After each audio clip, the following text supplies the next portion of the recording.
I love Romania. This is my 5th trip here in the last 2 years. And every time I come here, I really have a great time. I enjoy being here. And a lot of people ask me, so with all your travels in Europe and all that, what's your favorite country? And I always say Romania. And people say, well, why? Romanians say that, by the way. I say, why? So because I really love the people here. They're nice people, friendly, loving, and all that. So this conversation today is going to be a wonderful thing for us to share together. What I'd like for everybody to do is just kind of turn to the person next to you on both sides and tell them congratulations for investing the time in yourself to be here today.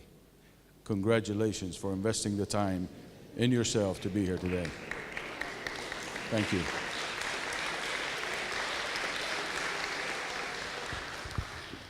Before I get started, do I have your permission to tell you a little bit about my background and how I got to where I'm here today? Is that okay? Back when I was younger, I come from a very humble family. My parents did not have very high education, and we did, they're okay.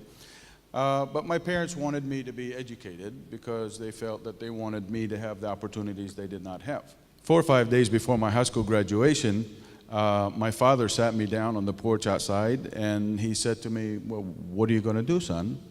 And I said, I always had a love for flying airplanes. Ever since I was a little kid, I wanted to fly airplanes. He says, well, pick something else. He said, you have a choice, a doctor or an engineer. Well, I didn't want to do doctor because I'm not as good looking as Dr. Varga here. I'd have to compete with him. And so I decided to go with an engineer. And so 4 years later, I took a certificate that said Nader Ashchi, engineer, and I gave it to my parents and I said, congratulations, you are now engineer. So let me go and do business. So I went out and started to do business, and of course I had to work to put myself through college and through education and university. And during that journey, I was able to also not only go to university full time, but I was also able to save some money to start a business when I graduated. So I built a brand new restaurant, which was a steakhouse, set about 300 people and so on. It was a pretty nice little first business. And I did well with it. And I had decided to start something else, and I did not do well. As a matter of fact, I lost everything I had in the world. But when I lost everything, I was too proud. I had too much ego to admit that I failed and I lost everything that I had. As a matter of fact, I did so bad and I lost so bad that I became homeless. I was literally homeless for 10 months. I bought an old car for $400 that was in an accident already. I didn't do it. And that was my home. That was what I lived in. That was for 10 months. This is what and I don't know how many of you have been to Florida, but Florida is hot. We have 2 seasons in Florida. We have January and we have summer. That's it. The rest of the time it's hot. So that's probably why I don't like hot. I like air conditioned low all the time. So anyway, make a long story short, that was an experience, and I had too much ego to tell my parents that, can I come home and stay in one of your rooms? Can I have some money for food? Can I, whatever.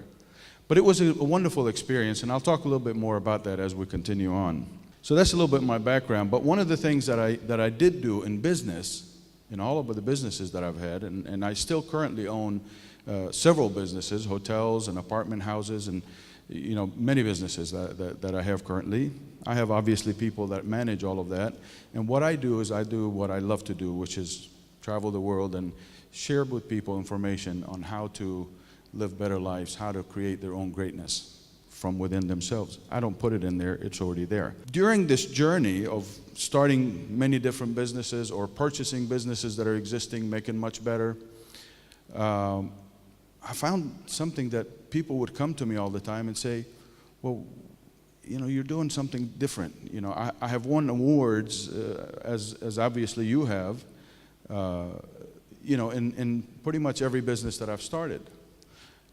And the process of doing that, other people in the same business, whether it's a hotel, limousine service, restaurant, travel company, whatever it is that I've done, people will come to me and say, well, can you help us do the same? There's something special. You're doing something different there, and can you please help us understand? As I'm sure many bankers come to you and say, what are you doing different? Am I right? This happens. When other people want to do better, they go to somebody who's doing what they wish they could do. And so I realized when people would ask me, what are you doing different? The core of everything, it wasn't that I had a limousine business, it wasn't that I had a restaurant, it wasn't that I had a hotel, it wasn't that I had a travel company, it wasn't any of that. It wasn't that I had an internet services, designing websites and hosting and all that kind of stuff. What it was really is my love, my passion for helping other people grow. I realized that there's a deep passion inside me that loves to see other people become better. And so when you are running a business and you're basing your business on morals, on values, on principles, then the rest of it just comes easy. And I was puzzled, when I see people struggling with certain things and they come to me, it kind of puzzles me a lot of times as to, well, why aren't you doing that? And I found out that many people in many parts of the world, and this is not exclusive to Romania, it's not exclusive to Poland or Belgium or South Africa or Saudi Arabia or Kuwait or the United States or Canada or anywhere. I travel all over these places and many, many more. I found out that it's just a generic statement that most people seem to think that in order to create success, in order to get really big, you have to stomp on everybody else. You have to cheat, you have to lie. As a matter of fact, many people who don't have much, financially speaking, they'll look at somebody who does and say, well, I don't want to be like him because I don't want to cheat people and I don't want to lie and I don't, as if it was something that's a curse. But if you look at the greatest good that is being done in this world, it's being done by people who are successful in other areas of life, who can afford to do good. Bill Gates, you were speaking of, he donates $1 billion a year to charities. Our founders here of umanager, they're all successful. They're doing great things for the community and helping people do better. So I learned that throughout this time, and what would happen is a lot of times people would come to me and ask me to help them develop and grow their companies and train. And finally I just said, I just didn't have enough time. And people would say, well, we'll pay you. So really? What I'm doing is that good? You want to pay me to come to your company? Okay. And I realized as we did more and more of this, that really what I love is not so much the businesses,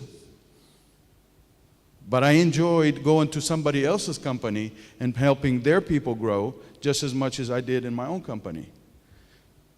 That's when I realized that it wasn't really about me and about my business, wanting it to be the best, but it's about people in general.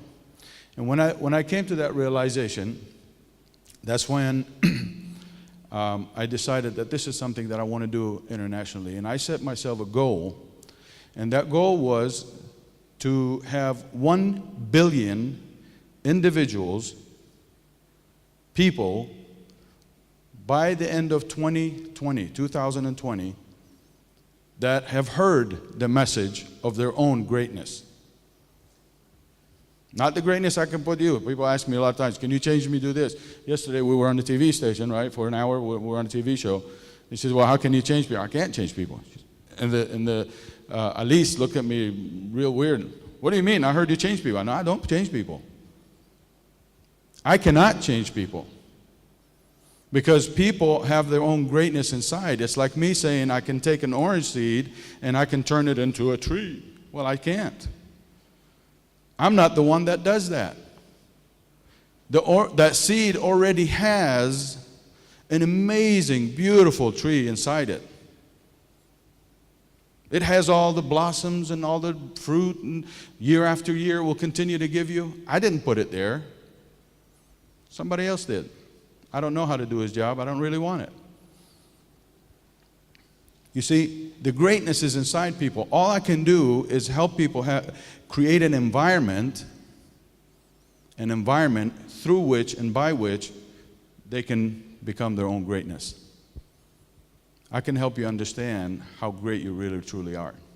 So that's basically the foundation. And so this is what we do. We guarantee our results. We work with companies all over the world.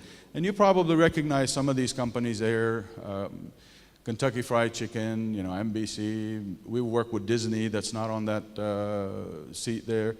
Mercedes-Benz of North America for US and Canada. And right now we're starting relationship with many, many large corporations all over the Middle East and so on. And this is really what we love to do.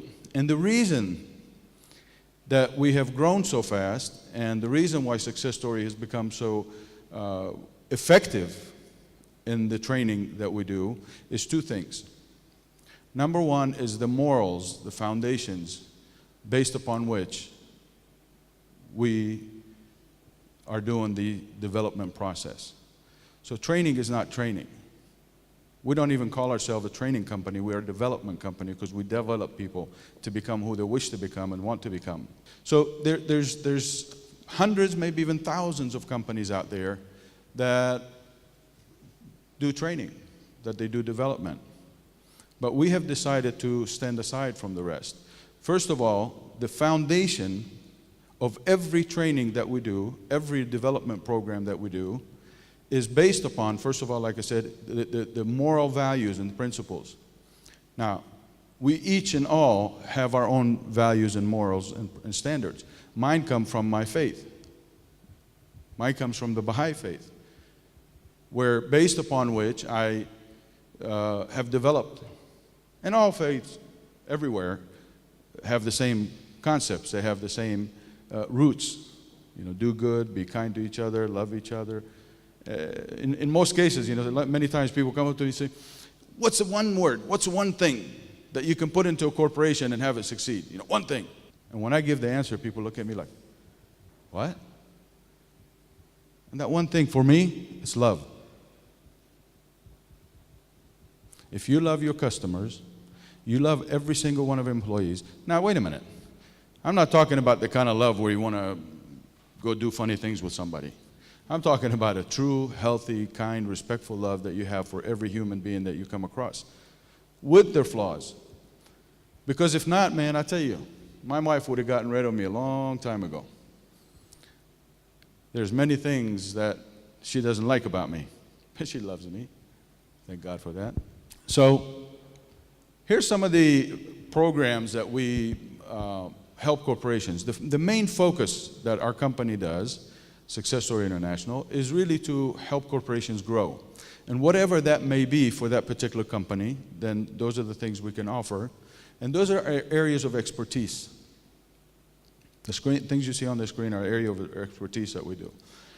Now, the reason those areas of expertise are so successful and effective is because of the process that we have created. Like I mentioned, there's two things that, in my opinion, help a corporation become very, very successful. Number one is the fact that it is based on good values and morals. Now, can a company become very successful not doing the right things? Yes. There are some companies out there that can do that. Okay? But can a company organically and in good energy and do good things and have satisfied employees, happy employees that are proud of their company, employees that will sacrifice, will come in early to work and leave late in the afternoon because they love their company, they love what they're doing? Does that really happen? Not in those kind of companies, because they're focused on money. And like Stephen said, when you focus on results, when you focus on taking care of the customers, when you focus on taking care of your employees, making sure that there's good systems and there's, it's outwardly. It's something, like he said, that I wake up looking forward to doing good things today. Not wake up, oh, how much money can I make? So that's really the foundation. So how does this process work out? I'm going to go through that very briefly with you. Every system, no matter which of the circle of areas of expertise that we have, every system that we do, it starts with an assessment. There's no possible way I can help anybody go anywhere if I don't know where you are, right? If I call somebody right now and I say, listen, I'm trying to get to Paris, what's the first question they're going to ask me? What's the first question? Where are you now? Where are you now, right? There's no possible way. So how can companies that do training go into an organization and say, let me train you on leadership? Well, you don't know what my problems are with leadership. So first thing you got to do is assessments. And those assessments are some of the best on the planet, and they're very, very thorough. The second part of the process is to train the trainer, where we take few people from within that organization and we help them prepare themselves so that they can be part of the training itself. Then we do some pre-learning. I'm not going to spend too much time on this process, but the orange one, the training process, that's the one that most companies focus on, sitting you down and training you. But ours is going to be different in every organization. Every group that we do this with is going to be different. Why? Because the assessments were different. The preparation is different. The goal is different. Where we are and where they want to go to is different. So no two trainings are going to be ever alike. Anyway, I'm going to skip that. Now, let's get into the meat and potato of what really we're doing here.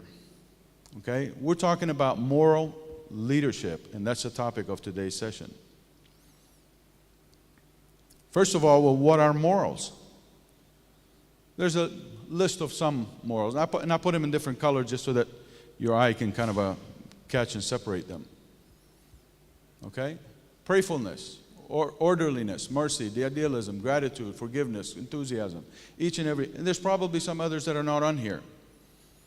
But if you can take these and you can build your life,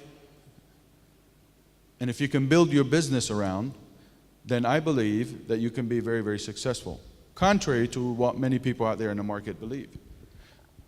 We have been trained from childhood that if you want to be successful in life, that's really bad. God wants you to be poor or whatever, you know. It's either bad, you should be ashamed of yourself for wanting to be wealthy and successful and happy, or if you want to do that and you want to achieve those results, guess what? You got to do some bad things to get there. Not true. See, what is true leadership? True leadership is that there's a huge difference between leaders and those who lead. Everything we're going to talk about today is about those who lead. We're not going to talk about just leaders. Leaders are people who have been put in a powerful position. And sometimes, even though we may have an option in that, we may have voted for them, but we didn't really know them before we voted for them, because they didn't come to our house and have a cup of tea and we chit-chat and talk. And we just believed what they said when they were on the microphone on TV. So even though we may have voted for them, we really didn't know them. We didn't know what they're going to get. So are we going to follow them once they're in office? I don't know. See, leaders are people that when you go into get a job into a company, you have a boss, and a boss's boss, and a boss's boss. Those are your leaders. Okay, but what we're talking about is leading people. There's a huge difference between leading and being a leader. When you lead people, people follow you. They want to do what you ask them to do. Leaders, true leaders, inspire people. They motivate people. They empower people. They make you feel like you are great. They make you feel like you are capable. They make you feel like you can do anything you want, and I believe in you. I believe in you. I believe in you, Dragos, don't I? Huh? Yes. We had a nice conversation the other night, and Dragos got some beautiful dreams. If we get a chance, we'll let you talk about that for a second towards the end. And actually, they're not dreams. He's taken action on some really, really amazing systems that will help our next generation of children with their minds and with their creativity and with their arts. Just really phenomenal system. Anybody that might have any interest in that, stand up for a second. Just go see this good-looking man. If I get a chance later, I'll have you stop in and just say a couple words if we can. So, see, people naturally want to follow those who lead. Okay, think back about Gandhi. Gandhi started by saying, I want to have 100 million people. This is before Facebook and before internet. We had this lovely lady here. She was telling me that before I get off the stage here, my picture is going to be on Facebook. I said, my goodness, that's terrible. Let me go put makeup on and get pretty and put some cologne so I look pretty and all that. But Gandhi didn't have any of this. He didn't have Facebook, LinkedIn, email, nothing. Everything was done by foot and maybe, I don't know, whatever they had back then, donkeys and stuff. But the thing of it is, he had this huge dream. Was it about himself? No. This dream was about making a better world. The kind of world where people seek freedom through nonviolent means. He wanted freedom through nonviolent means. And by the time he was done, he had over 200 million people following. Today, he is well loved and respected all over the planet. His books, his quotes are everywhere. Today, we saw one of his quotes. Why? That was a true leader. He's trying to do a better thing in the world, and anybody who can connect to that emotionally will follow that. I don't need to ask you, please come do this with me. As soon as you hear about something good like that, you're going to say, well, can I come along? Can I be part of that? I want to be part of that. Look at this umanager process that we have here. This is the third conference in, 8 months, 9 months? And these gentlemen are doing phenomenal things. Why?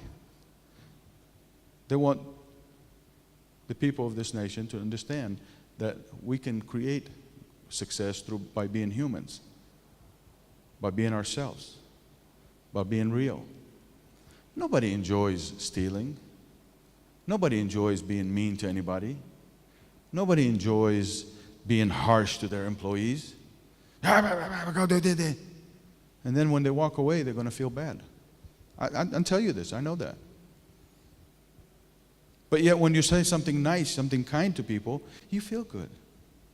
And you look at them feeling good and you feel even better. You want to do more. And so why not do the thing that feels good if we know that it works? There's 6 leadership dimensions. And by the way, we have workshops and so on, that 5-day workshops that we do just on leadership. And it's a whole process. So obviously we're not going to have the time to talk about all that. But leadership is really not just about being in a position of power and telling somebody else who is answerable to you what to do and how to do it. You can lead your boss. You can lead your peers. You can lead yourself inward and outward, up and down, forward and backward. Forward and backward relates to time.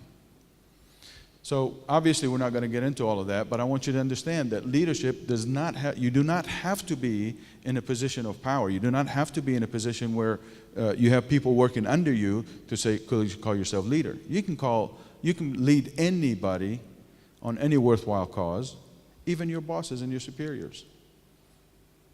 I've done it many times, and I know everybody who creates big success does. Silvio has in Microsoft.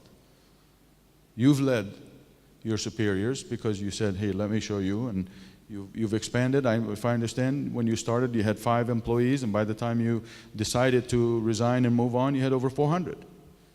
You did great work in that.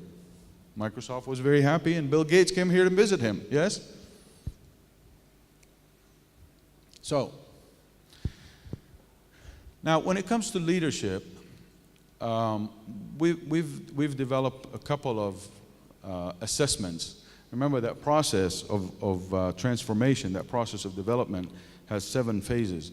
And we've developed a couple phases to begin with an assessment to find out what kind of leader they are. There's 2 types. There's one that is called the skill, which is a person's capability and competencies. What can you do and how can you do it and how well you do that. The other one is the leadership style. The leadership style I really cannot control. I cannot change the fact that you're a driver and, like Steve Jobs, he just pushed people, but he's a great leader. He's one of the greatest leaders that the world talks about today because he took Apple into becoming the greatest company. Now, some people didn't like his style too much because he was hard, but he still was able to get the job done. As a matter of fact, they kicked him out, and then they begged him to come back in again because the company was going down. They knew that they needed. But yet, we have others who do through collaboration, through love, through compassion, through working with their teams. Google is a great, great example of that. A company like Southwest Airlines is a great example of that. Zappos is a great example of that. There's a lot of companies that are, so you can, the style of leadership that you are is really not so critical as the skills that you have within that style. Now here's an assessment. This is an actual assessment from a real individual that, talks about the style of leadership that you have. And as you can see there, it could be a diplomat or a driver or so on and so forth. So the style that you have is really, it just reflects what type you are. And by looking at the assessments of this particular individual, you can see here that this person is a diplomat, very strong in that area. They're competent guide, very strong in that, and they're supporter. So this is probably somebody like Stephen here who leads by compassion and by emotions and so on and so forth. Somebody else could be stronger in a driver, for example, or in persuader or whatever the case may be.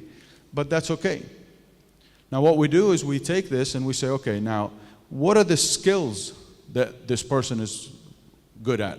This person happened to have a lot of energy, strong in accountability, motivating others is really, really good, optimism, resilience, and so on. And they need some support in some of those areas where we have a little bit less. So this is where it starts. The journey begins by trying to understand where you are so that we can create the plan on where we're going to go. So here's a question that was really, really worthy of an answer. And I mean really worthy of an answer. And I don't mean that just by conversation here. You should really ask yourself this question, and not only just ask yourself, but seek and search the answer to it. It's critical to try to find the answer to this question. I have looked for this answer ever since I was a teenager. And I still do. I still do.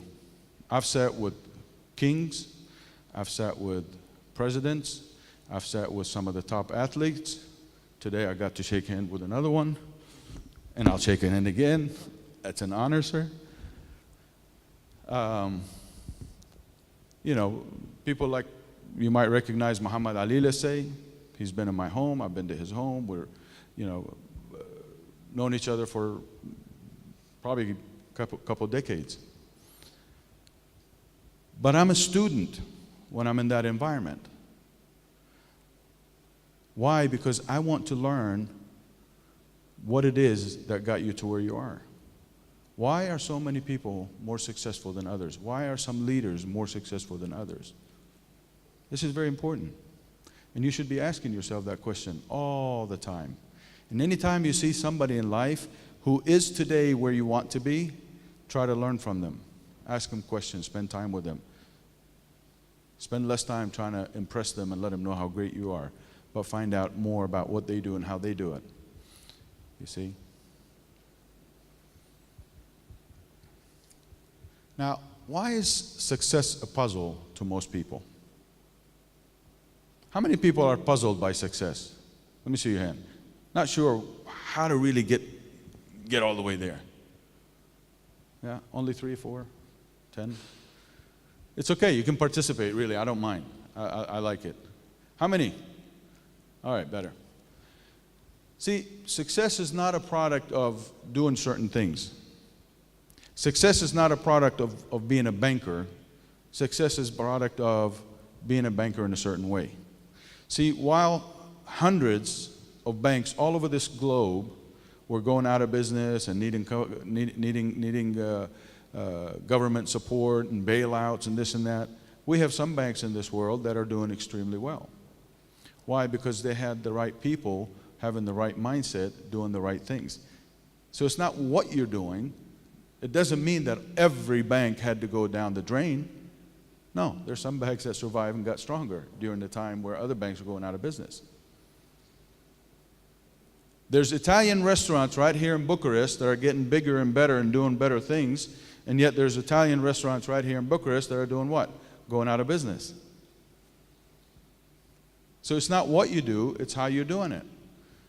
Now, if your desired outcome is this beautiful cake that I can only look at a picture of, I have no idea how to make one of those gorgeous things.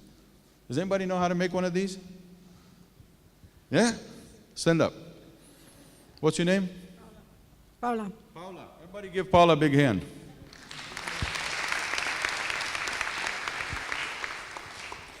Now, Paula, you're the expert here on making a beautiful thing like this. So I need your help, okay? What do you need in order to make one of these?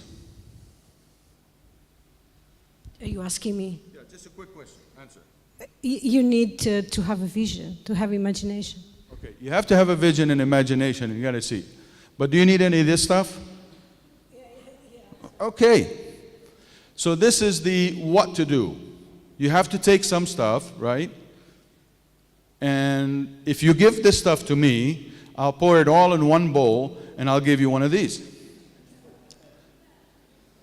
Looks great. Thank you. What's your name? Anna. Anna, thank you. Somebody loves me here. See, this is what I would do with it. But if you take what to do and you combine it with exactly how to do it, then you'll get one of these. Am I right? No? You're going to be difficult. Thank you. Send her out. Thank you. All right. If you know exactly what to do and exactly how to do it, you really will get one of these. Now, are you going to get it the first time? Maybe, maybe not. Maybe you have to do it twice, 3 times, 10 times, 20 times. I don't know. But at some point, if you do what to do and how to do it, eventually, am I right? Yeah. Okay, so you're my friend now? Okay, good. So we can go have a cappuccino afterwards. A slice of cake. Oh, slice of cake. Okay, great. So, in my experience, I've learned that there's 9 essential strategies to win in life. And keep in mind, everything I talk about, we have to keep the moral values within all of this. Okay? So, number 1 is know your strength and growth opportunities. You got to know what you're really good at, and you got to also know what you're weak at, so that you can surround yourself with the kind of people who are strong in the areas that you're weak. There's nothing wrong. Listen, I don't know everything. As a matter of fact, I would like to be the least intelligent person of all the people that I hang around with. Seriously, the people that I am involved with on a day-to-day basis, I like to be the least intelligent of all and the least knowledgeable of all. I just need to know how to be a visionary and a leader, and how to build relationship with people and love them and respect them and give them good feelings. You see, I don't need to be the smartest in everything, but when I know what I'm not very good at and what I'm not very strong at, and I help bring to myself, to my team, those who do and know how to do those things, then that in itself is a great strength, isn't it?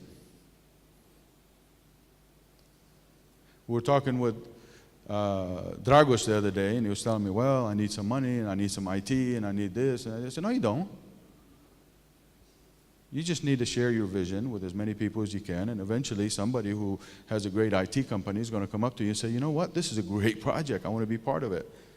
And when you start making money, I want a piece of the action. You don't need money. You don't need an IT company. You don't need this and that. You just need to attract what you need to work with things. So you got to know what you want. How many of you would like, I think we're going to wake up now. How many of you would like 2 million euros today? How many of you would like 2 million euros? See, I told you they're going to wake up. Everybody woke up now. All right, I'm going to pick one to give it to. Who am I going to give it to? You, what's your name? Huh? Stanimira. Stanimira, thank you. You're brave. Stand up. Everybody give her a hand.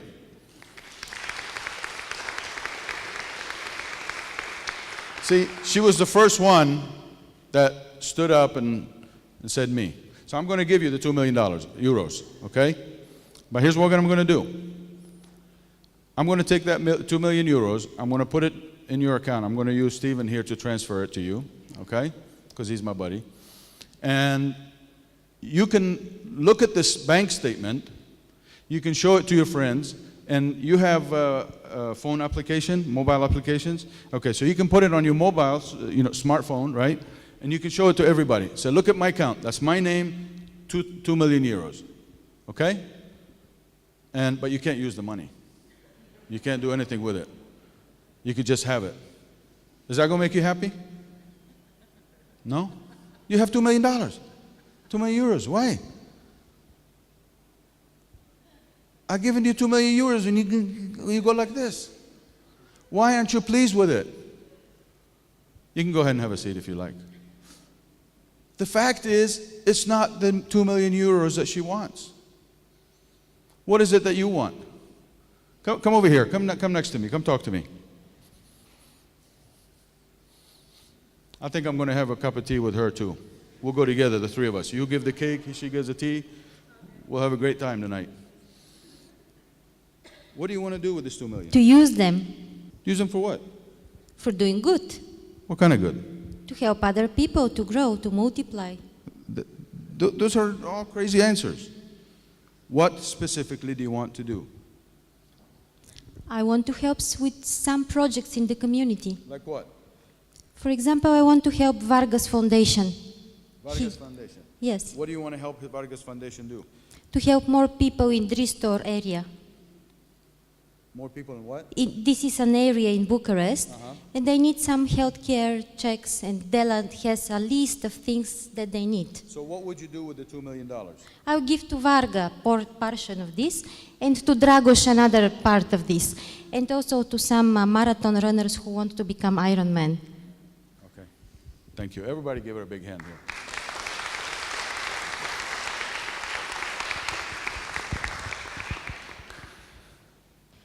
Who else wants to do something big with the 2 million? How about you? What do you want to do with the 2 million? I think, first of all, I want to help my family. And second of all, I want to help other people. Now, some people will say, thank you very much.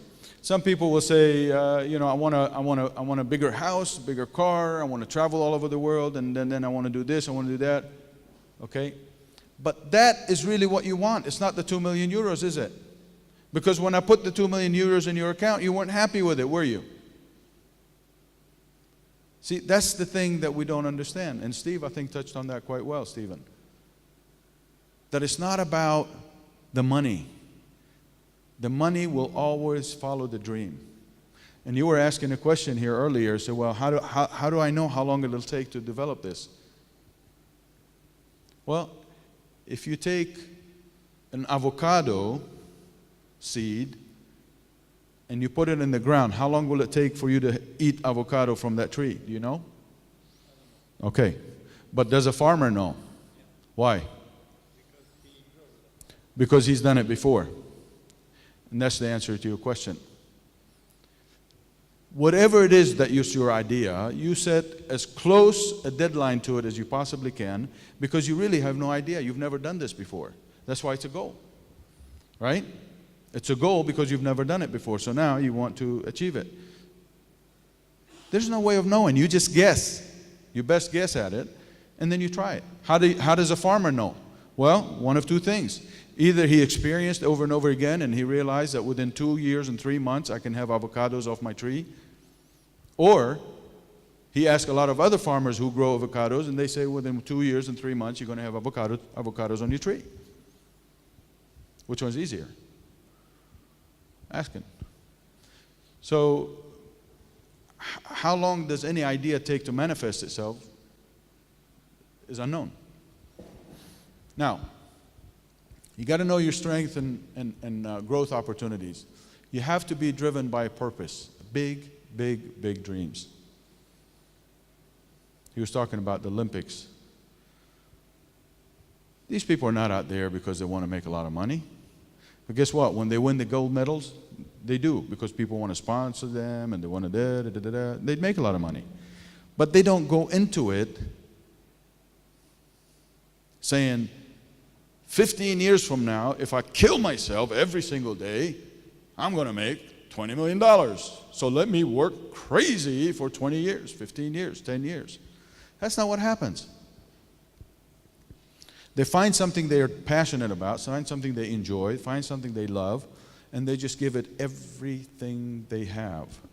They become excellent at it. They dedicate their lives to it. I have a young man here in Romania I met about 8-9 months ago when I was here. He's in Cluj. His name is Vlad Ionex. And when I met him with his mother and father and a friend that introduced us. And we had a nice dinner at a really nice restaurant. And we kept talking about different things. And the mother kept saying, well, he wants to be a tennis champion. And I said, oh, very nice. And then we're talking about other things. And he's practicing really hard. Very nice. And we're just talking about other things and the tasty food and all that, because I like food, you can tell, right? Shh. And finally I realized that these people are really serious about this kid. And so I turned my attention to him. I actually turned my seat towards him. I said, tell me about you. He says, well, I want to be the tennis champion of the world in 10 years. I looked him in the eye. I said, are you sure? He said, yeah. I said, do you know how hard you have to work to do that? Yeah. Are you really willing to work that hard? Yeah. How old are you? 17. Will you do everything I ask you to do? And when I ask you to do it? Do you want it that bad? I said, yeah. So are you sure? I said, yeah. He said, it's not going to be easy. I told you the same thing the other day, Dragos, didn't I? Because when you have big dreams, they're not going to be easy. You're going to want to quit. You're going to want to stop. You want to go slow down. You can't. You can't. And finally, he convinced me that he had what it takes and he really, really wanted this. This young man, actually, I got an email from him about 4 days ago. If anybody's interested, I'll show it to you afterwards. I'll even put it on the screen. He is beating one match after the other. And in the beginning, every time he would lose a match, he would write to me and he says, yeah, you know, I can't believe I lost this match to this guy who's not as good as me. So that's not true. You didn't lose a match to someone not as good as you. You lost a match to someone who's better than you. You just thought you were better. So now what are you going to do? I don't know. Well, you go out there and you practice harder, make sure your angles are... I don't know nothing about tennis, by the way. I played tennis one time and I lost big time. I have no idea how to play tennis. I'm a good racquetball player, but no tennis. That night, that first night, by the way, I told him, I said, on one condition, you do everything I ask you to do and when I ask you to do it. Agreed? He said yes. So the first thing I want you to do is from this very moment on, when you go anywhere, meet anyone, you introduce yourself and you say, hello, my name is Vlad. I'm the 2017 tennis world champion. And he said, but 10 years? I said, no, it's 5 years. Remember that thing we talked about? How do you know how long? Well, you make it shorter. But at least he's pushing himself hard for 2017. And on his emails right now, when you open his emails to anybody, not just to me, his emails on the bottom says, Vlad Ionex, 2017 world champion of tennis. On all his emails. He has to do that. When I send him an email, I don't say, dear Vlad. I say, dear champ. This kid gets up early every single morning. Before school, he exercises. He goes to school and he comes back. His friends go out and play tennis and basketball and swim and go chase girls and girls chase boys and go to movies and everything else. This kid is spending out there 4 hours every single day playing tennis in the hot and the cold. It doesn't matter. How many of you believe that he has a good chance of becoming the tennis world champion in 5 years? Almost everybody here. He's a young kid. He's 17 years old. I believe in him. I know he will. Maybe not 217. I don't know, because I don't have history. But I know he will. And I work with him every other week. I spend an hour with him. My time is very, very expensive, and I don't charge him a penny for this. I do it because I believe in him. I love the kid, and I want him to do well. And I know he will. So it's not just what we do, it's how we do it and how we dedicate ourselves. We dedicate our lives to what we want. See, what happens a lot of times in life is they look at somebody who wins a gold Olympic or is making millions of dollars in sports or in business or whatever, and everybody looks at him and says, look at him, look at that easy life they have, you know. What you don't see is when I was in the back seat of that old car, sleeping, and today my knees still hurt. 30 some odd years later, my knees still hurt me because of the pain that I had. I couldn't stretch my legs. When you sleep in the car, you sleep like this. And when you're like this for 7, 6, 8 hours, after so many months, it gets very painful. Until this day, I suffer with knee pain. But I've had people look at me and say, yeah, your life is easy. You don't understand what I'm going through. I said, no, you don't understand what I went through. How many times have you been homeless? How many times have you had to buy one loaf of bread and one jar of peanut butter and live off of it all week long? I know what it's like not to have. But I was willing to do what it takes. And it's not just me. This is just my little story. Vlad Yonix is another story. Stephen is another story. Dr. Vargas, another story. Many of you here have your own stories. There are things that you've accomplished that were superhuman, extraordinary in your life. Every one of you here has done something extraordinary. You just don't remember it. Maybe some of you do. But to get extraordinary things, my dear friends, you have to do what? Extraordinary things. Understand and follow the laws of the best 500 companies or top leaders or the best performers in the world. Whatever it is that you want to do and become the best at, you need to understand how others do that very same thing. Plan for success using superior thinking process. See, you have to plan for success. Many people look at an opportunity to say, well, you know, we're going to do this, but maybe not, and if this doesn't work, you will find that some of the biggest and most successful people on the planet, they set a huge goal and their eyes focus on nothing but that. They leave no bridges behind, they burn them. There is no going back. There's only failing your way all the way to the top. If you fail again and again and again, Walt Disney was bankrupt 6 times before he come up with the final product of Disney. And when he finally did go with the Disney, you know how many banks he went to? Steve wasn't there. Steve would have given him the money if it was there.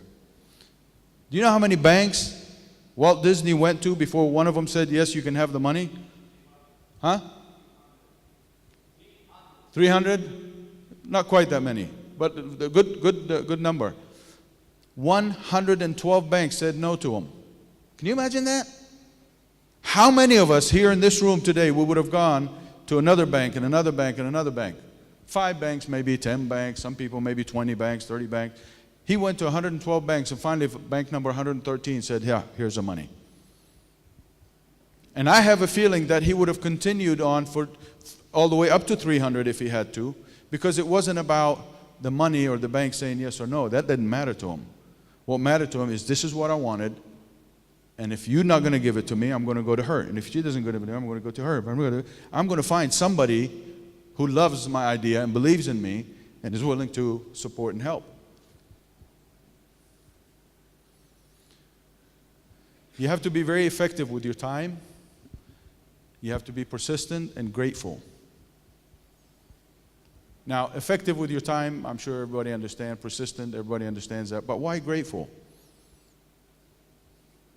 See, gratitude is the essence Let me give you an example. If you bring me a bottle of water,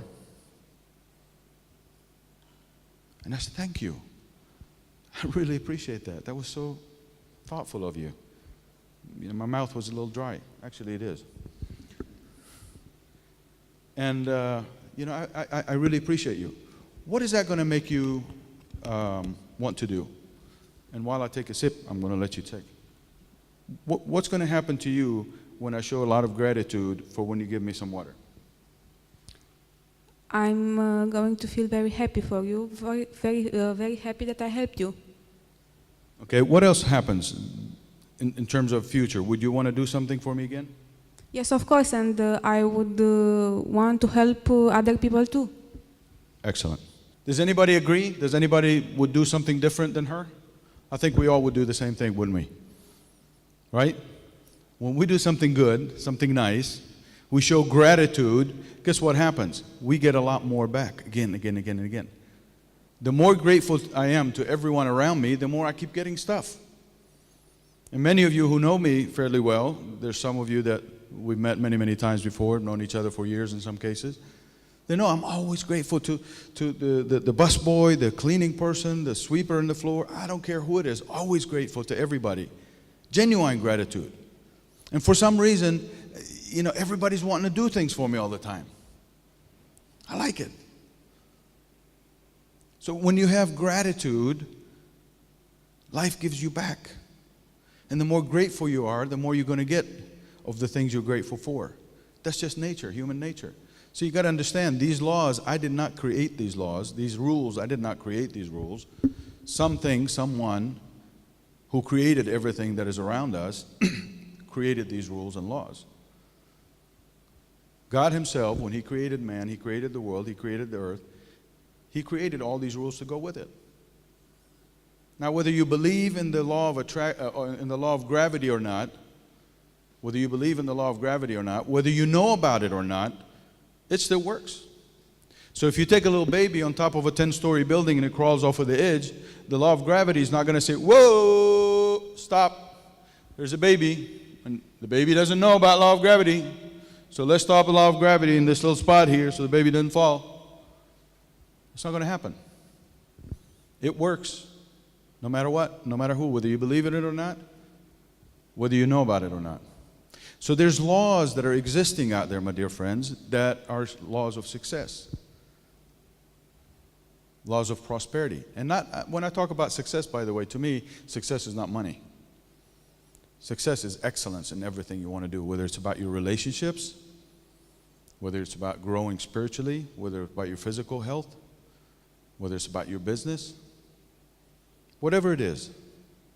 The same formula, the same laws apply to everything on how to achieve success. So gratitude is very critical. The next one is program your mind for success and solve problems creatively. You see, when you keep telling yourself that I want this and I'm going to do whatever it takes till I become the 2017 world champion of tennis. See, you program your mind. And this is basically what I do with Vlad. Every time we're together, I keep beating his head that he is the champion. He believes it. And all of a sudden, when I get emails from him now, he's doing better and better, and he's winning more matches and more matches. And when he loses a match, he says, you know, yesterday I had a match against a guy who was better than me. But I was watching what he did, and I'm going to learn, and next time I play him, I'm going to beat him. See, it's about learning. So creative problem solving is about, I'll tell you a quick story. You know, in my companies, when I have a big project that I want to accomplish, something really big, and make a huge change and something different, I'll tell my team, I'll say, you know, we're going to have a meeting, and we're going to have two meetings actually. Today, our first day, we're going to have a meeting to discuss how we can accomplish this particular task. If anybody throws an idea and somebody else says, oh, no, it won't work, because I don't want to hear about that. I only want to hear ideas and suggestions on how we can get this thing done. Now, tomorrow we're going to have another meeting, and tomorrow's meeting we're going to discuss all the reasons why we should not do this. Tomorrow we'll discuss all the reasons why we should not do it. But today, one focus and one focus only. How are we going to get this thing done? And guess what? We never have the second meeting. They don't want to have the second meeting. Why? Because they focused on one thing and one thing only. How can we get this done? And they come up with so many great ideas that we were able to just launch that and get that done successfully. But what happened here is also they have taken ownership of this great idea. It's not my idea, it's theirs. They've given life to it. Does that make sense? So you have to be creatively solving problem and creating some greatness. Now the next one is committed to excellence and having great communication skills. We've talked a lot about that today and throughout all of our speakers, and we're going to just scoot on up. Lead others into growth. Listen, my friends, when your focus is not on getting more money in the bank, even though the bank likes it, and it's not about more profits, and it's not about cutting corners and this and that, but it's about really making sure that every person in your organization, every person that you're leading, whether it's somebody above you or somebody that you're responsible for, if your focus is to help them grow, what do you think is going to happen? They're going to love me? Maybe, yes, that's good. But what's really going to happen to that organization when everybody in that organization grows? See, we need to understand one thing. That let's take Google, for example. If we take Google, one of the greatest, as a matter of fact, it's been voted 3 years in a row, the greatest company to work for in the world. Why? Because of a culture, of a system that they have in there. And it's a fascinating, you owe it to yourself to learn and study about Google. But if I go in and I take every person out of Google, every person, including the person that sweeps the floors to the president, if we take them all out and go to any country in the world, India, Africa, Bucharest, I don't care where, and just find people in the street, just count however many we need, and we take them over there and we put them in the company, what do you think is going to happen to Google? What?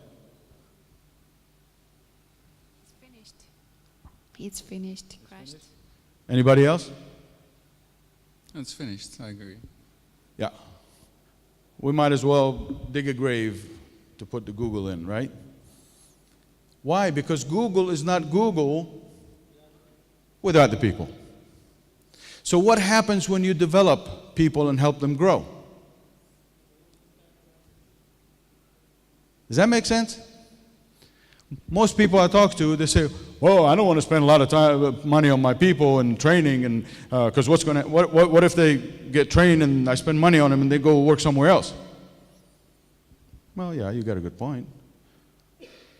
But what if they stay dumb and they stay with you? Is that better?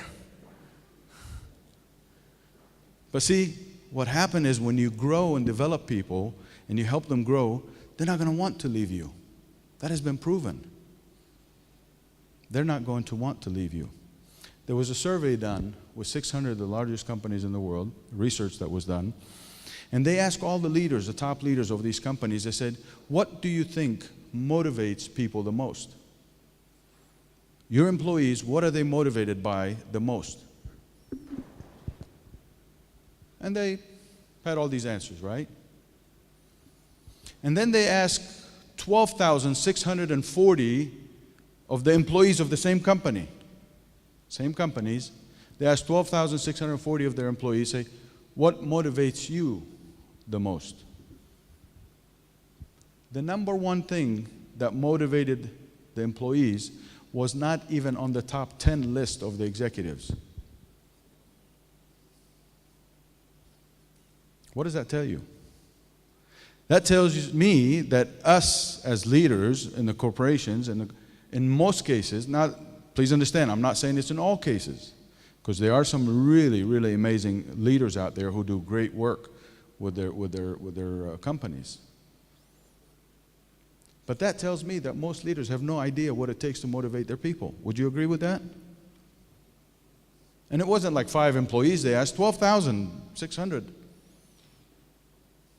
That says they have no idea how to motivate their employees because they don't know what. And do you know what it took to motivate them? What was the number one thing? Anybody want to guess?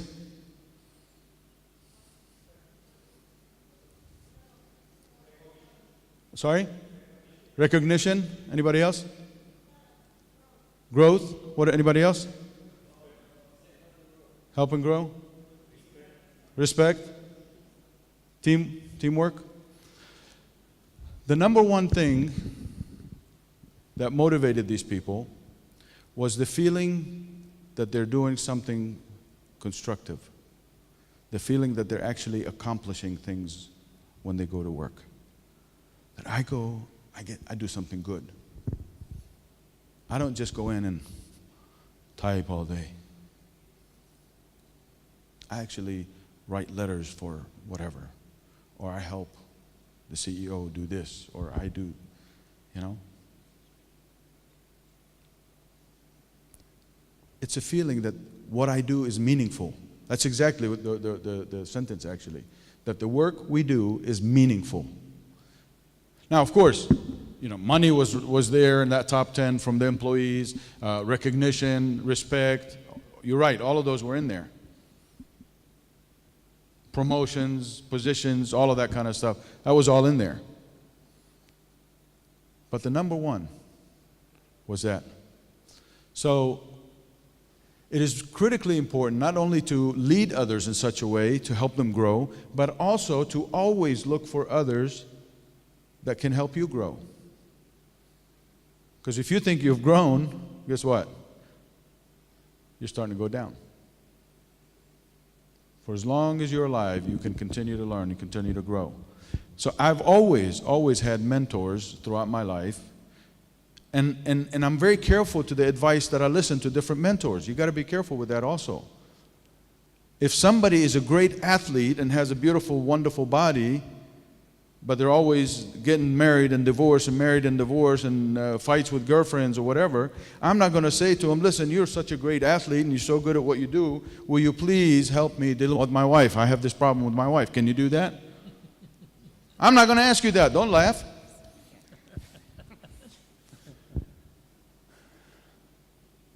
See,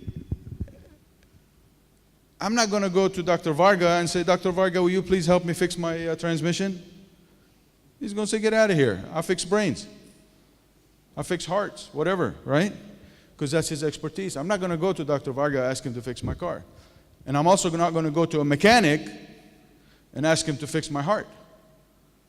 Oh, this guy is the best mechanic in town. He fixes transmissions like crazy, you know. So why don't you fix my heart? No. You see, you really got to think about those things. You got to make sure that you know who to turn to for what. And if somebody begins to give you advice in an area that they're not experts in, out of respect you listen, but you do not apply. Does that make sense? One thing that was found about every one of the greatest leaders throughout history and in the world today is that they make decisions very quickly. Am I right? You make decisions quickly. You know how to make the right decision. Sometimes you have a team that helps you do it, but then they make decisions pretty quick. They don't take their time and,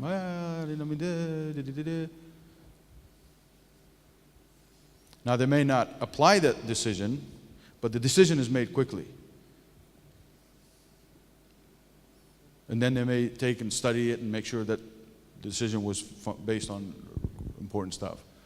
Winning in life is done through the understanding of, the application of, and the habituation of proven success principles. Okay? It's not just important to understand what we're talking about today.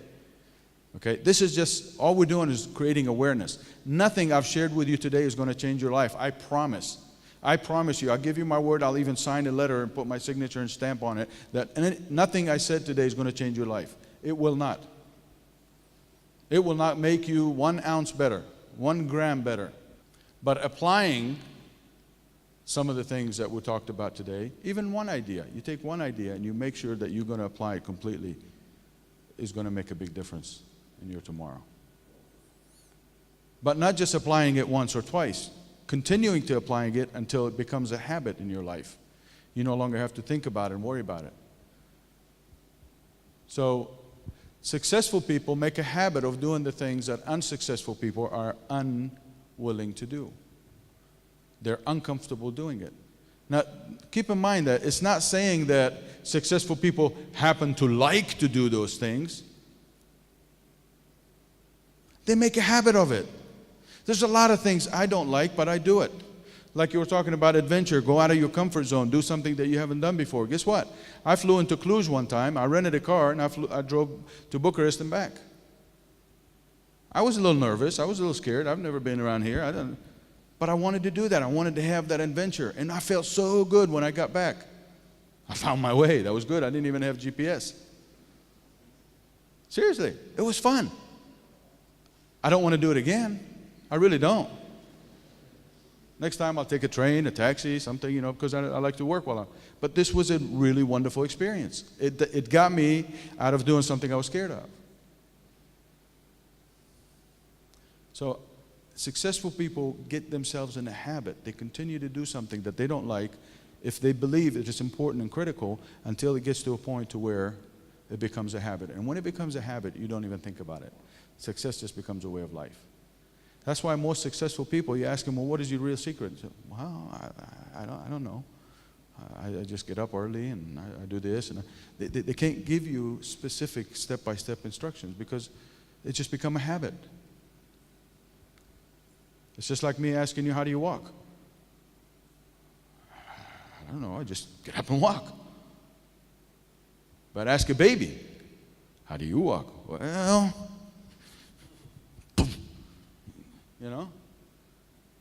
they have to coordinate all kinds of muscles and, but after a while they're running, they're thumping, they're falling, and after a while they stop falling and they just run and thump. Now, these are laws of success. Again, these are 9 laws of success that I didn't create, nobody created. These were created when time was created and everything else was. And I think it would be worth everybody's time to really take the time to study and understand and learn each and every one of these. We usually can do an entire day's workshop just on this 9 items on the list here today. And I'm just going to run through them, really rush. Law of gender says every seed has a gestation period, which means like what we're talking about with you. Everything has a certain period that it take it from where it is to where it's going to be. Well, ideas are spiritual seeds. Our ideas are seeds that are from the universe, right? And how long it'll take, I don't know. But you have to be willing to stay with it until it does. Cause and effect. Every action has an equal and opposite reaction. Relativity. Nothing is so good, nothing is bad, nothing is big, nothing is small until you compare it to something else. All right? This is a big car. Well, compared to what? He's tall. Compared to who? Compared to me, he is. But compared to my buddy Shaquille O'Neal, he's not so tall. So everything is relative. Perpetual transmutation, energy takes form into physical things. So when you create, everything is created out of energy, by the way.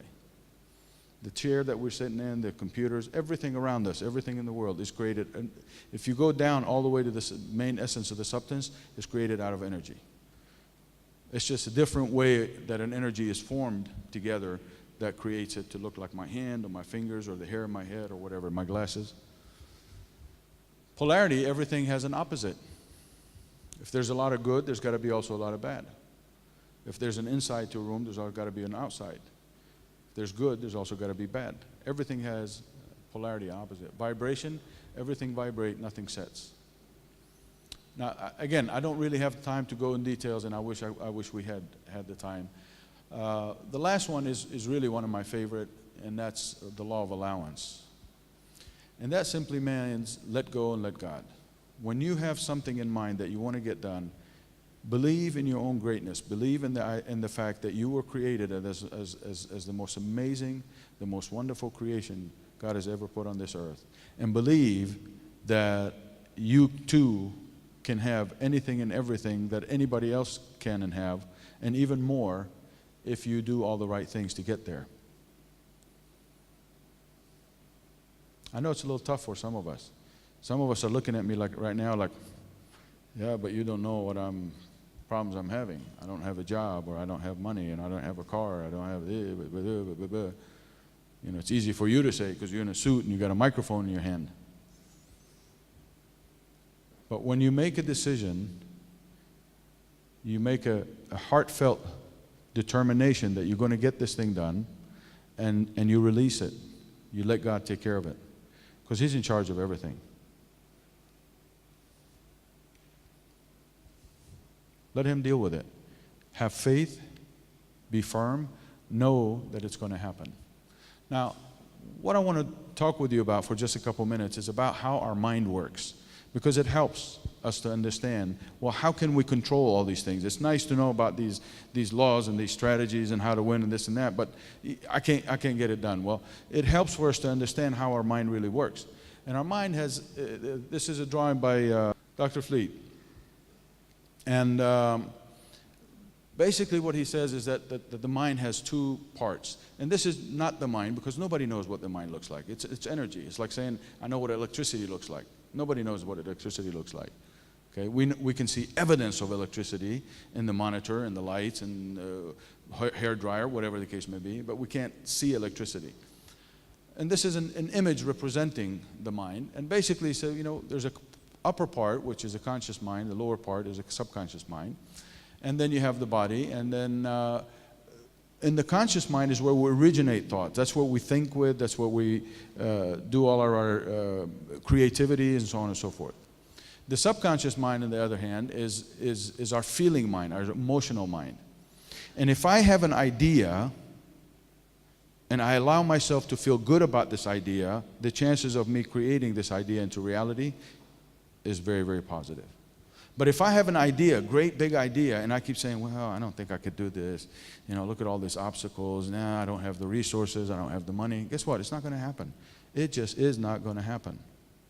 You've got to add very positive emotions to whatever these thoughts that you're originating, and then you allow your body to take action. The body will take action, positive action, when you have positive feeling. If you feel good, people can look at you from a distance and tell whether you're feeling good or bad. Right? Somebody that walks in the room like this, you think they feel great? Do you think they feel great? No. But if somebody goes in like this, hello there, how are you? Good to see you, nice to meet you, thank you for coming, I appreciate you being here today. Right? What do you think that person feels? They feel great. So when you feel good, you're going to take positive action. And when you feel like this, do you want to go do this? No, I don't feel like it now. Well, when do you feel like it? I don't know. What's I don't know? I don't know. Okay. And when you take positive action, guess what happens? You get positive outcomes. Remember that cake, that beautiful cake that we had? It starts with an idea in somebody's mind. See, the subconscious mind is where your programming is. Your mind is programmed, and that's where. Now, what is programming? Programming is a multitude of habits. Okay? It's a lot of habits that you have, beliefs, ideas. And the funny thing about it is these habits are other people's habits that have been programmed into your mind ever since you were a baby. A baby born in Saudi Arabia has a different mindset than a baby born in Sweden. And a different mindset than a baby born in India. You cannot take a baby in India when they're 10 years old and talk them into eating a piece of cow. Now, is that right? Is that wrong? I don't know. It doesn't matter to me. The fact is that they have been programmed for certain things. So the values that we have, the programs we have, whether we can and cannot do things, whether we can achieve success or not, whether we can be a movie star or not, whatever it is that we want to do, that comes from where? It's from the programming that's inside. And guess what? That programming is done by the time you're 5 or 6 years old. Science has proven this. Medicine has proven this. The subconscious mind, which is the one that drives you as a human being, is determined by the time you're 5 or 6 years old. Now, does that mean that we cannot change? We're done? No. There's ways, and this is what part of our mission in life to do, is to help people understand how to make those changes to those old programming. Okay. Now, here's what happens in general. We see, hear, smell, taste, and touch. And that's how we gather information from our environment, correct? Everything that happens around us, we gather that information from what we see, hear, smell, taste, and touch. But we also have some intellectual faculties. These are like your muscles, your intellectual muscles. Now, if you look at the present, the past, and the future, we use 3 muscles to determine what we're going to do with that. In the past, we use our memory. Think about a lot of times when you're talking to people and you know, in a room, and you get 2 or 3 people standing over here, and they're talking about all the problems. Yeah, this happened. I can't believe she did this to me, and this other guy did that, and my boss did it. You know, they're just nagging and complaining the whole time. And you find these attract each other to each other. You know, they have a complaint magnet inside, you know, like. And then you have these other people, 3 or 4 people over on the other side there, and they're sitting around and they're talking about, oh yeah, I went shopping and look at my shoes and look at my dress and there's a beautiful tie and I paid $17,300 for it and da-da-da-da-da-da-da. They're talking about, you know, nonsense, material things. And then you have this other group sitting over there on the other side. They're saying, you know, I'm thinking about this great idea to transform the educational system. Or this, I want to create a new idea in banking, something that's going to be really, really attractive, and I want to become this and that. You see? And you find these people attracted to each other. And I guarantee you, I will bet the $2 million I was talking about, I will bet that for real for you. That what you will find every single time, what you will find is if you take notes of these people that are doing this, that, and that, what you're going to find 10 years from now is those people who are talking about big things tomorrow, they've achieved those big things. These people who are talking about complaining and everything, their life is miserable and they're still standing there somewhere complaining. And these people who are talking about nothing, they're still talking about nothing. That's just how it works. If you live in tomorrow, you live in big dreams, you live in making things better and bigger, then you will. The present is about perception. Your perception of life. One thing can happen. 2 different people look at the same exact thing and they see it in a different way. Automobile accident. One person can come out and cry, look what happened to my car. Even if it wasn't their fault, somebody else's fault. The other person comes out, man, I'm alive, I'm happy. I wanted to change that car, get a new one, so now the insurance company is going to get it. Thank God for that. It's about your attitude. And then you got a mechanic standing on the side there and say, yes, work. Right? Everybody looking at the same exact thing in different attitude, different perspective. So it's our perception. In the future, it's our imagination. What do we create with tomorrow? What do we create in the future? We have to use our imagination. When I was in the back seat of that car, living there for 10 months, do you know where my mind was? I promise you, it was not in the back seat of that car. My mind was in the back seat of a Rolls Royce. I promise you, my mind was in the back seat of a Rolls Royce. I do. When I had that, I was completely focused on having my own Rolls Royce with a chauffeur in front of me taking me places. And that's what kept me going every morning and every night and putting up with the heat and the mosquitoes and everything else. This was in 1987. 1993, I had a Rolls Royce and I had a chauffeur and they were driving me places. Now please understand, I'm not bragging. I'm just trying to let you know that if you have something here and you focus on it and you say to yourself, I will do what I have to do ethically and morally correct, I will do whatever I have to do to get that. I will not quit, I will not stop until the world champion of tennis is me. Not me, Vlad. You see, that's the attitude you got to have. You got to be willing to pay the price. Most people look at very successful people and they envy them. They're jealous. Why are they so successful? Why they have a Jaguar? Why they have a Lamborghini? Why they have an A3 Audi, A8, whatever. How come I don't have one? I drive a Dacia, an old one. Why? Well, you didn't see when they struggled to get to where they are. Do it. You can get it. It's yours. You just got to know how to do it. See, here's how our process works. First, it starts with a conscious idea, some kind of thought, an idea that comes into your mind. And then you concentrate, you will. You use your will to concentrate and focus. Focus really hard on exactly what you want to accomplish and get it done. Then you rationalize. See, you can rationalize, you can tell yourself, oh, you know, nobody done this before, this is hard to do, da, da, da, da. Or you can say, you know what, nobody's done this before, this is really hard to do, and I'm excited about being the first to get it done. See, it's about your attitude. You can rationalize it one way or the other. And of course, you got to connect. Connect is through your intuition. I like what Dr. Wayne Dyer said. He said, if you praying is you talking to God, your intuition is God talking back to you. I like that. Now here's another way that our mind works, in my opinion. I think that our mind is kind of like this juice machine. And if you look at the conscious mind as being the top part of that juice machine where you put the fruits and the vegetables and all that, and the subconscious mind as the part that actually processes and gets things done, which reality, that's exactly how our mind works. Okay? Most of us have no idea and don't really care how that middle part works, do we?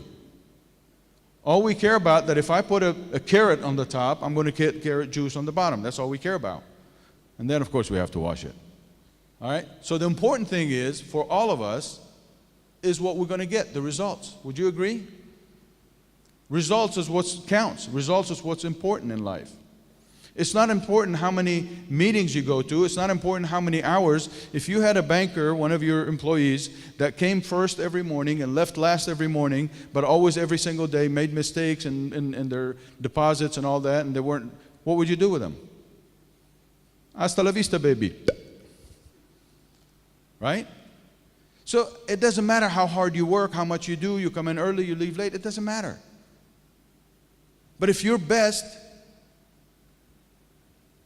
and even if you come in a minute late and you leave a minute early, and every customer that walks into you at your bank counter, you know them by name, unless you haven't seen them before, then you learn their name, and next time you address them by name, and welcome, and a big smile, and happy, and with pleasure, and and all that good stuff, huh?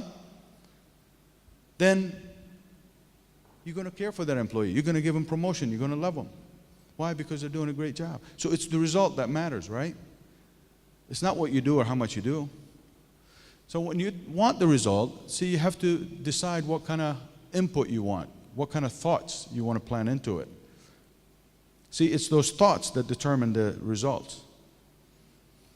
And most of us, what we do is we have lemon for thoughts, and we want something sweet to drink. It don't work. And if you feel like eating something sour, drinking something sour, great. Don't put watermelon in there. Put lemon. Put sour apple.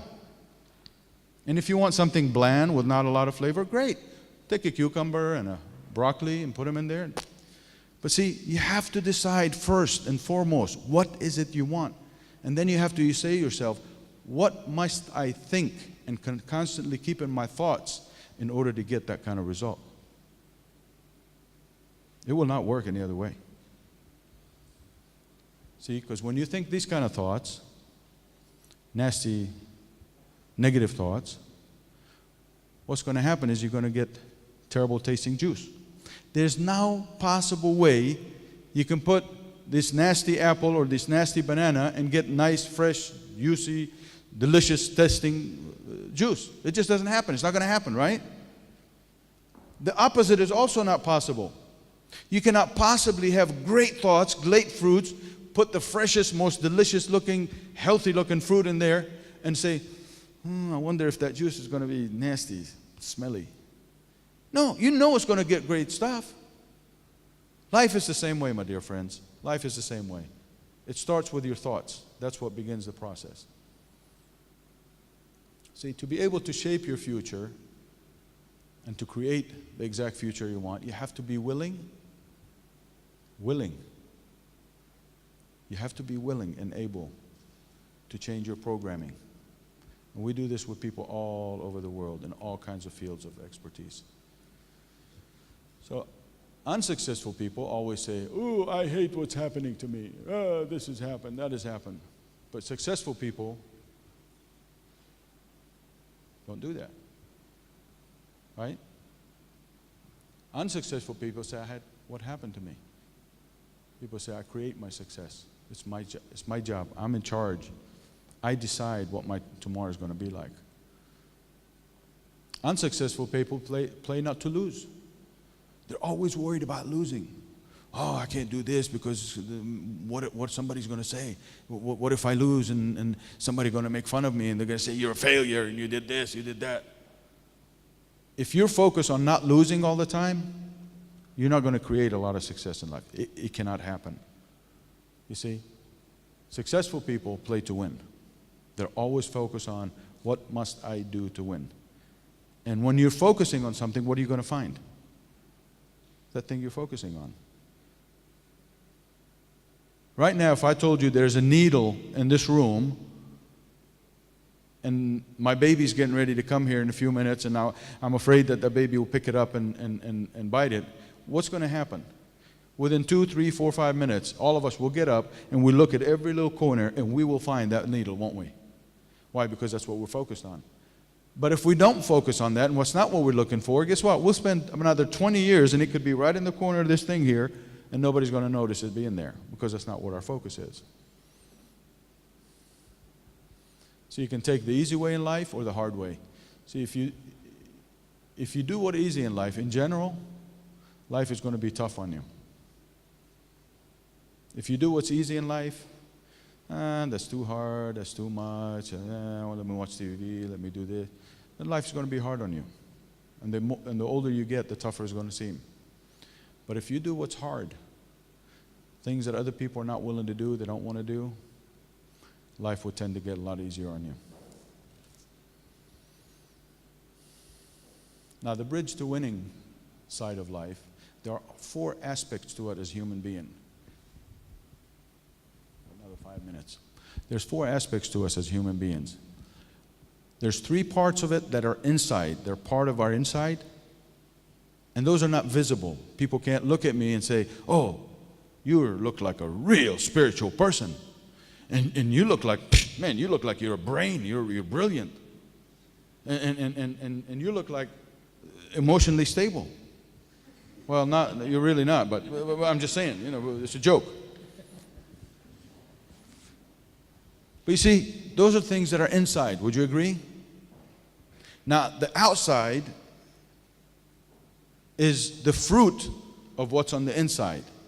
Like Stephen was saying earlier, doing the good service and taking care of the customers, taking care of employees, this and that, it results in the fruit of becoming the most profitable and most successful bank.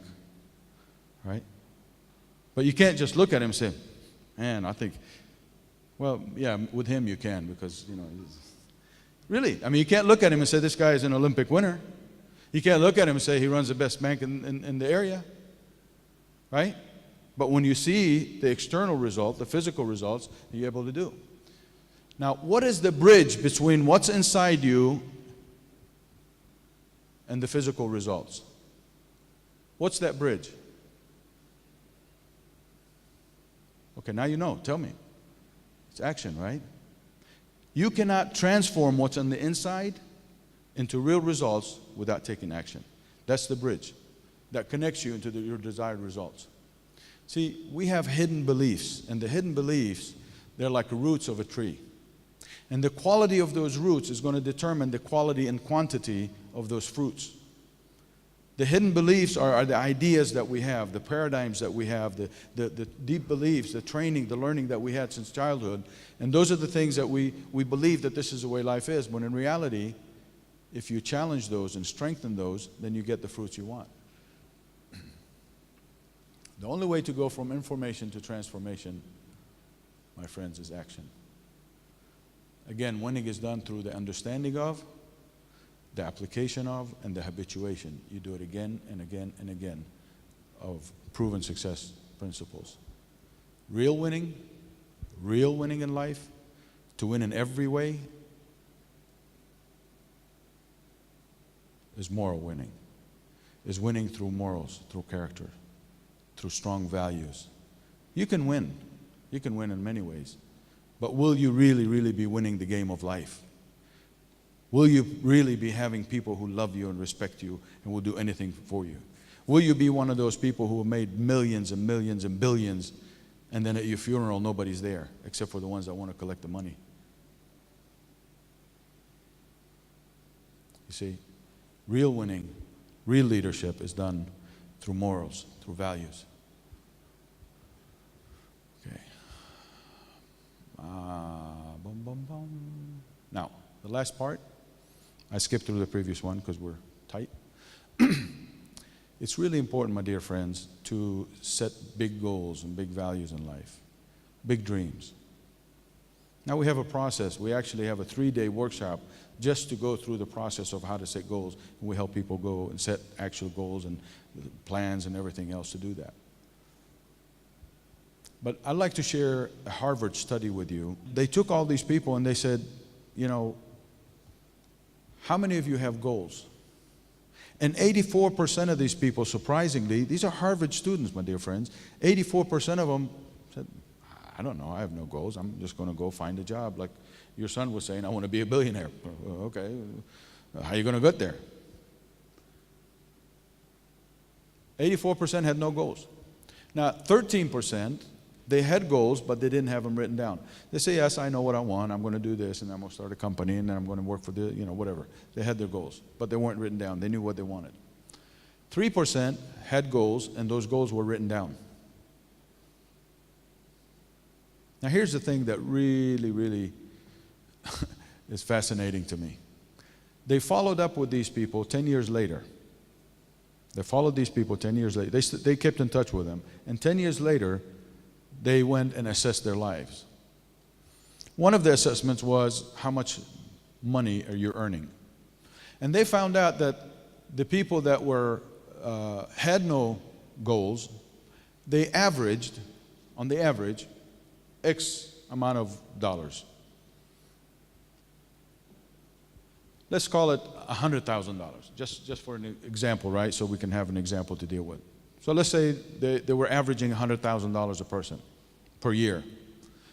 The people that had goals but did not have them written down, they averaged twice that.